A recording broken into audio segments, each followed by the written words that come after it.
Assalamualaikum warahmatullahi wabarakatuh. Saya Yudi Pramuka, tukang donat dari Parung, YouTuber tertua di semesta. Saya akan membahas tentang Baim Wong dibandingkan dengan Deddy Corbuzier ya. Ini video Baim Wong yang ke-25 Pak, insya Allah, dari 100 video yang akan diupload tentang Baim Wong. Apa bedanya Deddy Corbuzier dengan Baim Wong? Itu kalau Baim Wong sudah selesai ya di dalam sikap-sikapnya terhadap harta, dia sudah mengeluarkan harta, infak, sedekah, amal jariah. Sementara Deddy Corbuzier masih belum menemukan pola bagaimana dia menyikapi harta itu, kecuali yang kita tangkap dari wawancara dia dengan CNBC ya beberapa waktu yang lalu. Dia masih dalam taraf menginvestasikan ya. Jadi kekayaan dia itu diinvestasikan 50% itu untuk properti berupa bangunan-bangunan gitu dan tanah gitu. Dan 20% untuk saham. Itu yang dilakukan oleh Deddy. Dan itu kita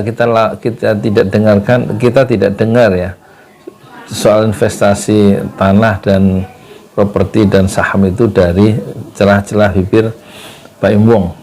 Baim Wong yang kita tahu dia justru menginvestasikan dalam bentuk infak sedekah, karena dalam hadis Rasulullah yang kita keluarkan itulah yang milik kita, yang hakiki, yang akan menemani kita amal-amal soleh itu sampai ke akhirat. Jadi ketika harta itu tidak diinvestasikan dalam bentuk barang atau saham ya, tapi dalam bentuk menolong orang, memberikan bantuan terhadap orang, yang disebut sebagai infak ya, fisabilillah. Sementara kalau Deddy Corbuzier itu dalam rangka masih mengumpulkan harta. Misalnya dia waktu ditanya di CNBC kekayaannya, dia bayangkan dengan kerjasama dengan investor yang lain dalam perusahaan-perusahaan tertentu yang akan dibangun, itu dia targetnya 4 triliun kekayaannya, kira-kira begitu. Dan penghasilannya sebulan dirancang itu berapa? 200 sampai 300 miliar ya. Dan dia memberikan pajak tahun 2021 itu besar sekali ya, pajak. Menunjukkan besar kekayaan dia itu dalam bentuk yang disimpan ya. Dan itu tidak terjadi di Baim mungkin punya beberapa tanah, beberapa rumah, mungkin saham, saya tidak tahu. Tapi setidak-tidaknya yang saya tahu dari video-videonya, dari wawancara-wawancaranya itu tidak terlontar tentang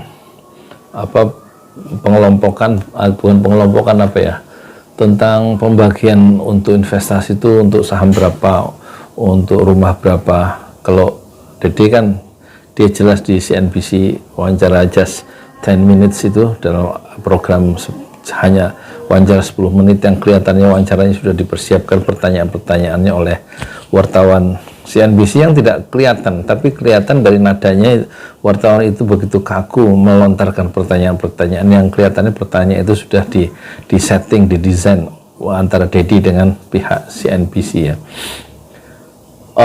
Jadi kalau Baim Wong sudah selesai ya, pada tingkat pengelolaan harta dia sudah punya saluran-saluran, yaitu saluran infak, saluran sedekah, saluran amal jariah dan lain-lainnya. Jadi tujuannya dia jelas pahala dengan mengeluarkan itu. Sementara Deddy masih pada tahap, mungkin karena dia juga baru masuki gerbang Islam ya, mungkin juga masih terbatas pengetahuan tentang Islam yang khususnya dalam pengelolaan harta.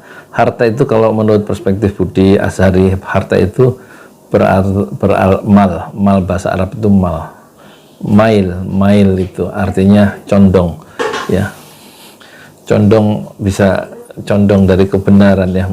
Kalau orang yang terlalu cinta dunia atau bergelut dengan harta itu condong untuk menyimpang dari kebenaran. Itulah watak dari mal atau mail yang artinya condong, tidak lurus kata Budi Azhari di salah satu videonya. Saya nggak ngerti juga bahasa Arab kan.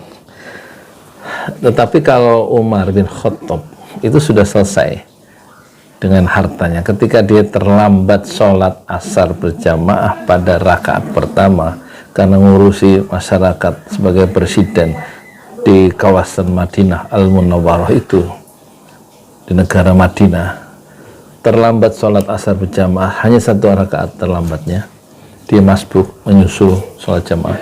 Kemudian dia melepaskan hartanya, mewakafkan tanah pertanian yang subur di Khaybar itu senilai 200.000 dinar emas menurut sejarah.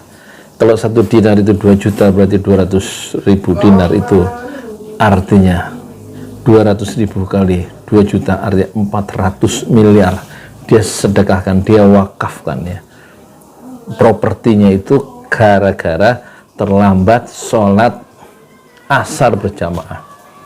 Tingkat keimanan itu menentukan seberapa besar dia seberapa dalam pengertiannya terhadap harta itu begitu rendah kalau keimanan tinggi, sehingga dilepaskan untuk menutupi dosa terlambat sholat asar berjamaah padahal hanya 1 rakaat. Kalau Abu Bakar tentu dia melepaskan harta itu 100%. Waktu ditanya, kenapa? Apa yang kamu tinggalkan, wahai Abu Bakar? Pertanyaan dari Rasulullah SAW. Apa yang kamu tinggalkan untuk keluargamu, kok kamu serahkan 100% semua kekayaanmu untuk Islam, untuk dakwah Islam? Jawab Abu Bakar, saya serahkan 100% untuk dakwah, dan yang saya tinggalkan untuk keluargaku adalah Allah dan Rasulnya. Jadi dia sudah selesai dari segi harta. Begitu Umar 50% menyerahkan kekayaannya untuk dakwah Islam, untuk orang lain, bukan melakukan investasi, bukan menyimpan, tapi melepaskan harta itu. Dalam konteks ini kita harus melihat sudah selesainya Baim Wong di dalam mengelola harta yang dititipkan oleh Allah kepada dirinya. Saya Yudi Pramuko, tukang donat dari Parung, YouTuber tertua di semesta. Fasbir sabran jamilah, bersabarlah dengan kesabaran yang indah. Assalamualaikum warahmatullahi wabarakatuh.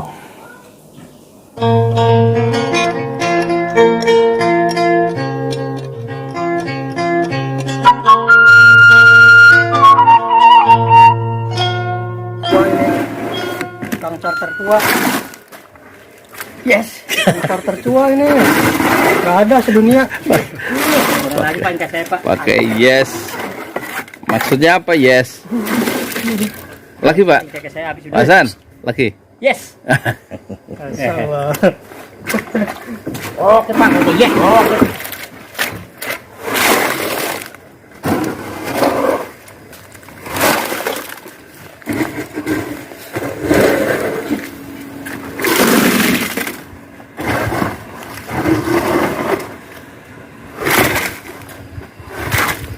Jangan grogi.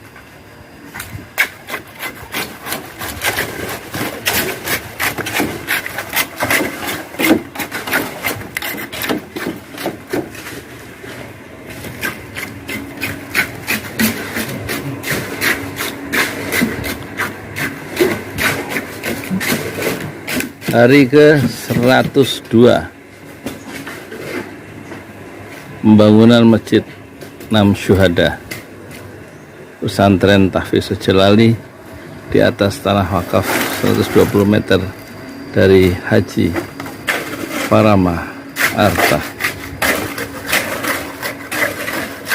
Kampung Tajur, RT 02, maaf RT 06, RT 04, Desa Pamekar Sari, Kecamatan Parung.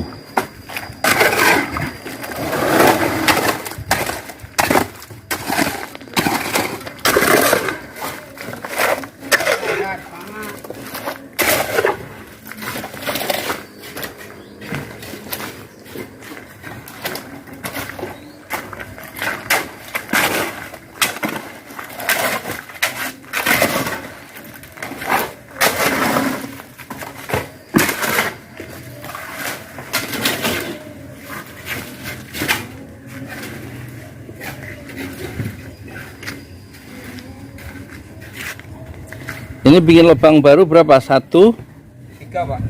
3. Iya. Tengahnya belum? 4. Iya. 4 berikut pojok.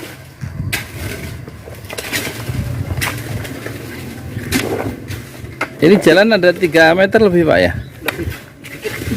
Kita buka untuk jalan akses masuk bagi pemilik tanah, 2 bidang tanah yang di dalam. Kalau kita tutup tentu mereka mengalami kesulitan, dan kita buka. Siapa yang memudahkan urusan hambanya, maka Allah akan memudahkan